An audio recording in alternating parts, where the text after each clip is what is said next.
सास बहू का अनोखा रिश्ता। बहू कहाँ मर गई? अंदर से आवाज़ आई, जिंदा हूँ माँ जी। तो फिर मेरी चाय क्यों अभी तक नहीं आई? कब से पूजा करके बैठी हूँ, ला रही हूँ माँ जी। बहू चाय के साथ भजिया भी ले आई। सास ने कहा, तेल का खिलाकर मारोगी क्या? बहू ने कहा, ठीक है माँ जी, ले जाती हूँ। सास ने कहा, रहने दे, अब बना दिया है तो खा लेती हूँ। सास ने भजिया उठाई और कहा, कितनी गंदी भजिया बनाई है तुमने। बहू, माँ जी मुझे कपड़े धोने हैं, मैं जाती हूँ। बहू दरवाजे के पास छिपकर खड़ी हो गई।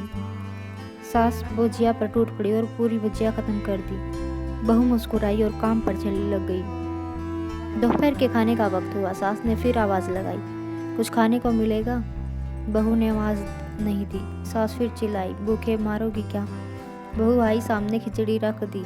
सास गुस्से से, ये क्या है? मुझे इसे नहीं खाना, इसे ले जाओ। बहू ने कहा, आपको डॉक्टर ने दिन में खिचड़ी खाने को कहा है, खाना तो पड़ेगा ही। सास मुंह बनाते हुए, हाँ तू मेरी माँ बन जा। बहू फिर मुस्कुराई और चली गई।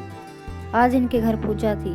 बहू सुबह 4 बजे से उठ गई। पहले स्नान किया, फिर फूल लाई, माला बनाई, रसोई साफ की, पकवान और भोज बनाया। सुबह के 10 बज गए। अब सास भी उठ चुकी थी। बहू अब पंडित जी के साथ भगवान के वस्त्र तैयार कर रही थी। आज ऑफिस की छुट्टी भी थी।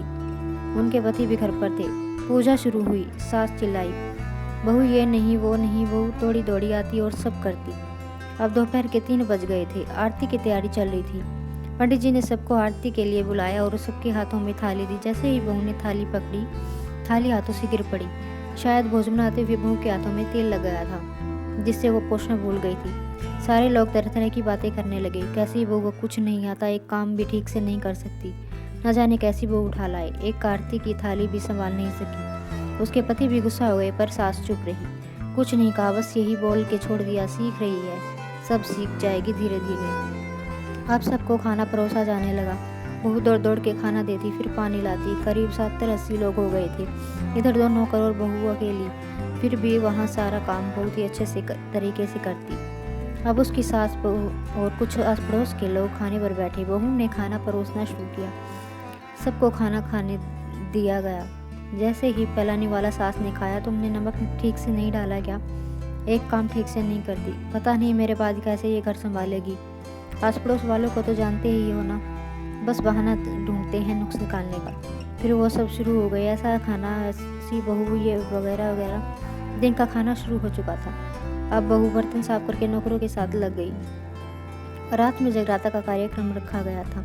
बहू ने भी 1-2 गीत गाने के लिए स्टेज पर चढ़ी। सास जोर से चिल्लाई, मेरी नाक मत कटा देना, गाना नहीं आता तो मत गा, वापस आ जा। बहू मुस्कुराए और गाने लगी। सबने उसके गाने की तारीफ की, पर सास मुंह फुलाते हुए बोली, इससे अच्छा तो मैं गाती थी ये जवानी में, तुझे तो कुछ भी नहीं आता। बहू मुस्कुराई और चली गई। अब रात का खाना खिलाया जा रहा था। उसके पति की ऑफिस के दोस्त साइड में ही ड्रिंक करने लगे। उसका पति चिल्लाता, थोड़ी बर्फ लाओ, तो सास चिल्लाती, यहाँ दाल नहीं है। फिर चिल्लाता, कोल्ड ड्रिंक नहीं है, पापड़ ले आओ, इधर उधर। आखिरी में उसके पति की शराब गिर पड़ी और उसके एक दोस्त पर, और बोतल टूट गई। पति गुस्से में 2 झापड़ा अपनी पत्नी को लगाते हुए कहता है, जाहिल कहेगी, देखकर नहीं कर सकती, तुझे इतना भी काम नहीं आता। सारे लोग देखने लगे।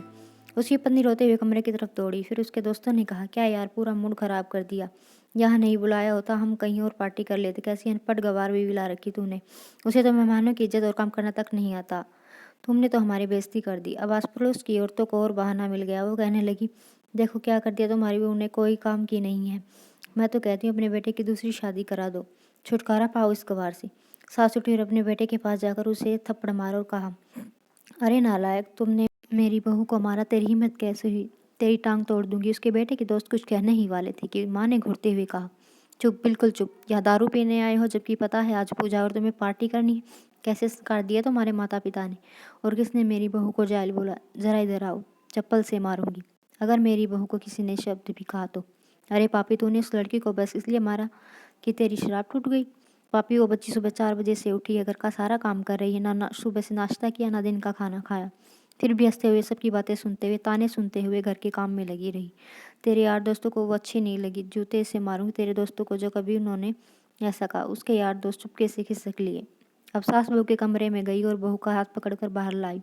सबके सामने कहने लगी, किसने कहा था अपनी बहू को घर से निकाल के दूसरी बहू ले आना? जरा सामने आओ। कोई सामने नहीं आया। फिर सास ने कहा, तुम जानते भी क्या हो इस लड़की के बारे में? ये मेरी माँ भी है, बेटी भी। माँ इसलिए मुझे गलत काम करने पर डांटती है और बेटी इसलिए कभी कभी मेरी दिल की भावनाएं समझ जाती है। मेरी दिन रात सेवा करती है, मेरे 1000 ताने सुनती है, पर एक शब्द भी गलत नहीं कहती, न सामने न पीठ पीछे। और तुम कहते हो दूसरी बहू ले आऊं? याद रखना ना छुटकी की दादी। अपनी बहू की करतूत सास ने गुस्से से पड़ोस की महिला को कहा। अभी पिछले हफ्ते ही तो मैं मियाँ बीवी भूखे घूमने चले गए थे। मेरी इस बहू ने 7 दिनों तक तुम्हारे घर खाना पानी, यहाँ तक कि तुम्हारे पैर दबाने जाती है, और तुम इसे जाहिल बोलती हो। जाहिल तो तुम हो जो कोयले और हीरे में फ़र्क नहीं जानते। अगर आइंदा मेरी बहू के बारे में किसी ने एक लफ्ज़ भी बोला तो मुझसे बुरा कोई नहीं होगा, क्योंकि ये मेरी बहू नहीं, मेरी बेटी है। बहू सिसके लेते हुए फिर कमरे में चली गई। सास ने एक प्लेट उठाई और भोजन परोसा और बहू के कमरे में ले गई। सास को भोजन लाते देख बहू ने कहा, अरे माँ जी, आप ये क्या कर रही हो? मैं खुद ले लेती। सास ने प्यार से ताना मारते हुए कहा, डर मत, इसमें जहर नहीं है, मार नहीं डालूंगी तुझे। तुझे नई सास चाहिए होगी, पर मुझे अभी तू ही मेरे घर की बहू चाहिए। बहू ने अपनी सास को रोते हुए गले से लगा लिया। सास भी रो दी पहली बार और कहा, चल खाना खा ले। फिर मजाक करते हुए कहा, फिर मेरे पैर दबाने चले आना, और ये ख्याल मन में मत लाना कि सास पैर बोलती है किसी दिन मैं इसका गला दबा दूंगी, क्योंकि कभी मैं भी यही सोचती थी। दोनों खूब हंसने लगती हैं। कुछ रिश्ते बहुत मीठे होते हैं, बस बातें कड़वी होती हैं।